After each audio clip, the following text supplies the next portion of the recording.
Doctor, कशी आहे माझी मुलगी? ती बरी होईल ना यातून? पुष्पा ताई विचारत होत्या.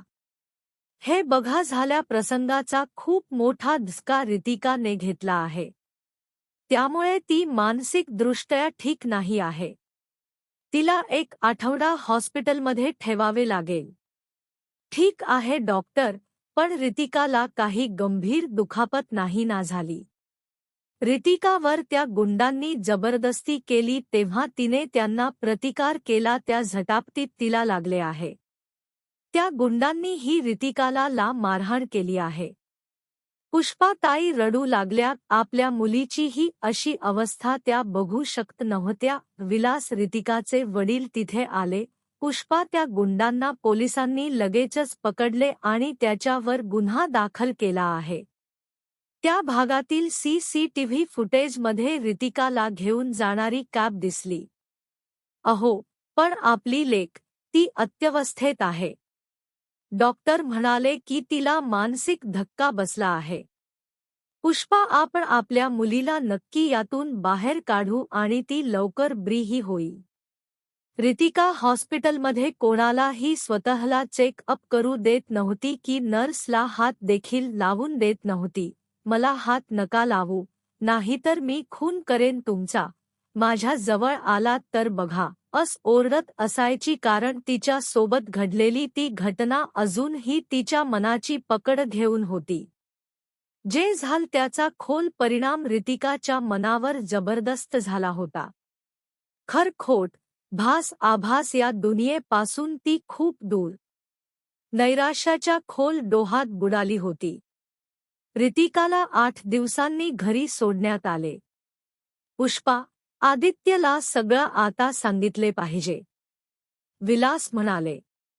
अहो, पण आदित्यने हे सगळं ऐकून ठरलेले लग्न मोडले तर? त्याच्या घरच्यांनीही आपण अजून काही बोललो नाही आहोत. पुष्पा, ही गोष्ट लपवून नाही ठेवू शकता आपण. जे घडले ते खरं सांगायचे आदित्यला, मग बघू. लग्न मोडले तरी चालेल, पण खोट बोलून, गोष्टी लपवून मला माझ्या मुलीच आयुष्य नाही बर्बाद करायचे. आदित्य जो निर्णय घेईल तो मान्य असेल मला. मी माझ्या मुलीला आयुष्यभर सांभाळू शकतो. आदित्यला विलासरावांनी रितिकाबद्दल, म्हणजे ती आजारी आहे, तू ताबडतोब ये, असा कॉल केला. आदित्य आणि रितिकाची 4 महिन्यापूर्वी एंगेजमेंट झाली होती. कंपनीच्या एका प्रोजेक्टसाठी आदित्य फॉरेनला गेला होता. तो परत आला की दोघांचे लग्न लावून देणार होते. पण त्यात एक दुर्घटना रितिका सोबत घडली. आदित्य सुट्टी घेऊन लगेचच भारतात आला. घरी आताच काही ऋतूबद्दल सांगू नको अशी विनंती विलासरावांनी त्याला केली होती. ऋतू, हे घे, थोडं खाऊन घे आणि मी छान केस विंचरण देते. आज तुला भेटायला कोणीतरी येणार आहे. पुष्पा ऋतूच्या रूममध्ये आली होती. ऋतूने बळबळ थोडं खाऊन घेतले. शून्यात नजर लावून ती बसली होती. आईने तिचे केस विंचरायला घेतले तसे ती दचकली आणि अंग आकसून घेतले तिने.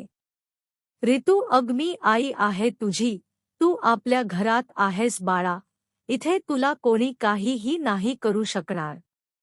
पुष्पाने मायेने तिच्या डोक्यावरून हात फिरवला तेव्हा कुठे ऋतूला जरा विश्वास बसला. नाहीतर कोणाचाही स्पर्श तिला नकोसा वाटत होता. आपल्याला कोणीतरी स्पर्श करते ही भावना तिला भीतीदायक वाटत होती. स्पर्शाची भीती बसली होती मनात तिच्या. ऋतू, ऋतू कुठे आहेस तू? आवाज देतच आदित्य आत आला. समोर पाहतो तर ऋतूचा भासमलूल चेहरा, कपाळावर ब्रेज, हाताला ब्रेज, डोळे खोल, शून्यात गेलेले. रडून रडून डोळ्यातले आटलेलं पाणी गालावर सुकून गेलेले. तिला अशी बघून आदित्यचे डोळे भरून आले. ऋतू, काय झाले तुला? आदित्य तिचा हात हातात घेत म्हणाला. तसे झटकन ऋतूने आपला हात त्याच्या हातून काढून घेतला. ऋतू, मी तुझा आदी, आपली एंगेजमेंट झालीय, विसरलीस का? बोल ना, अशी अवस्था का झाली तुझी? तू मला ओळखत नाहीस का ऋतू? आदित्य तिला विचारत होता, पण ती शून्यात कुठेतरी हरवली होती. आई, काय झालं हे? आणि ऋतू मला का ओळखत नाही? तुम्ही सांगा, काय झालं नेमकं? पुष्पा आदीला सांगतच होती इतक्यात विलास तिथे आले. पुष्पा, तू आदित्यला काहीही सांगू नकोस. जे काही सांगायचे ते सगळं ऋतू सांगेल. अहो, पण कसलीच शुद्ध नाही आहे ती, आदीला ओळखत पण नाही ती, कशी सांगणार? पुष्पा अशा मानसिक अस्वस्थतेत आपला माणूस, त्याचा स्पर्श समोरच्याला माणसात आणण्याचे काम करू शकतो. जी गोष्ट बोलून होत नाही ती कधी कधी स्पर्शाने होऊन जाते. आधी ऋतूला सांगायला भाग पाडू दे, तरच आपली ऋतू त्या धक्क्यातून बाहेर येऊ शकेल. ठीक आहे म्हणत पुष्पा बाहेर गेली. आदित्य ऋतू समोर बसला.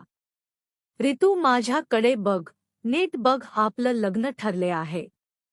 तुला काय झाले ते तू सांगितले नाहीस तर मला कसे समजेल? तू पूर्ण ब्री झाली आहेस आणि मी आहे सोबत तुझ्या, प्लीज बोल ऋतू बोल. आदित्यने तिला जोर जोरात खांद्याला धरून हलवले.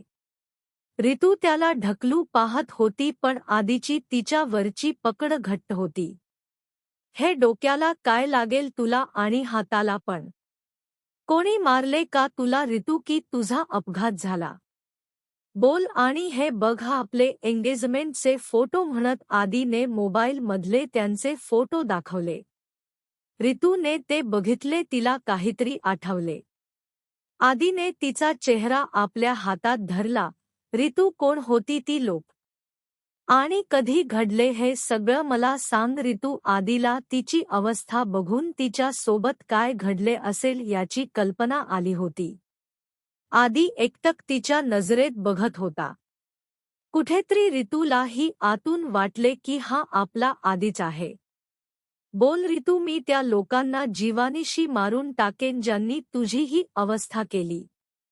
आदी म्हणत ऋतूने त्याला घट्ट मिठी मारली. आदी, तू कुठे होतास आदी? त्या लोकांनी माझी.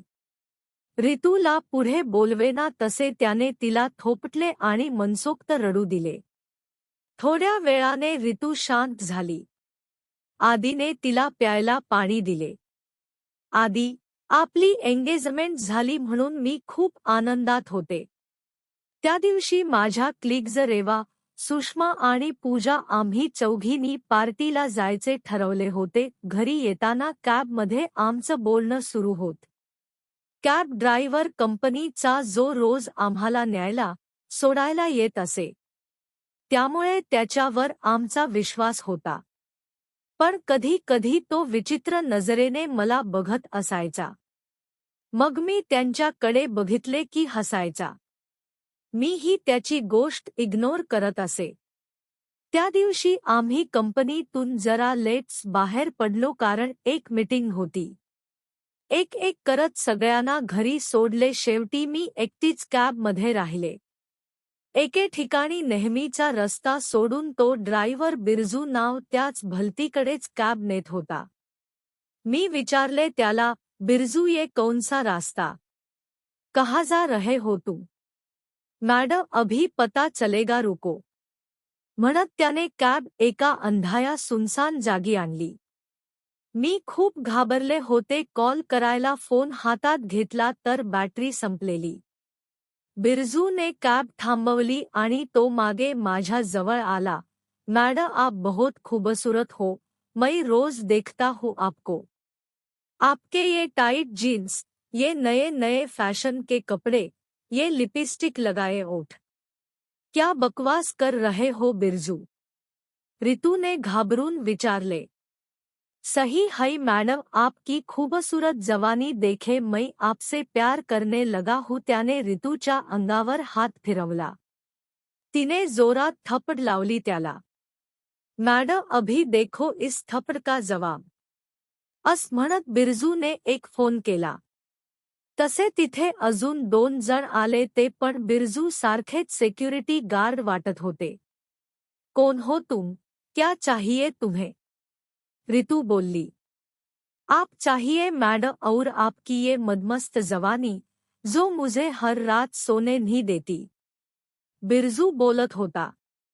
रितू त्याला धक्का देत कारमधून उतरणार होती की त्या दोन माणसांनी तिला पकडले आणि कारमध्ये ढकलले.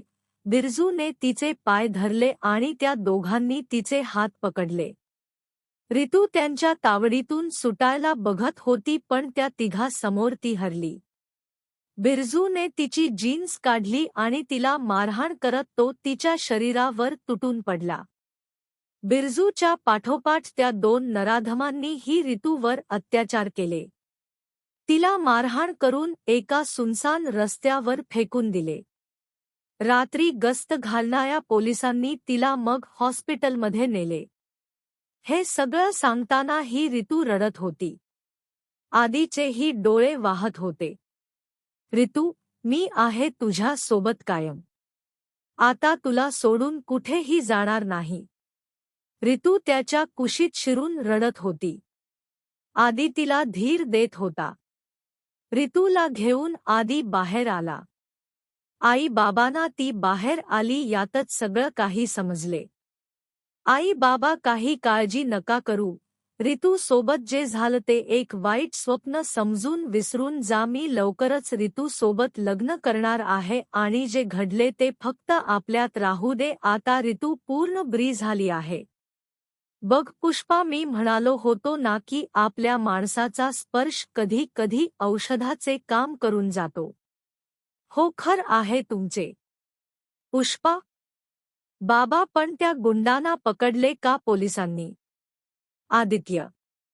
हो, आधी लगेचच ते गुंड पोलिसांना सापडले. आता ते लॉकअपमध्ये आहेत. Ritu, I love you don't worry, I am always with you. आदीने रितूचा हात हातात घेतला. कधीही सोडण्यासाठी. समाप्त. कथा कशी वाटली नक्की सांगा आणि सबस्क्राईब करून घ्या.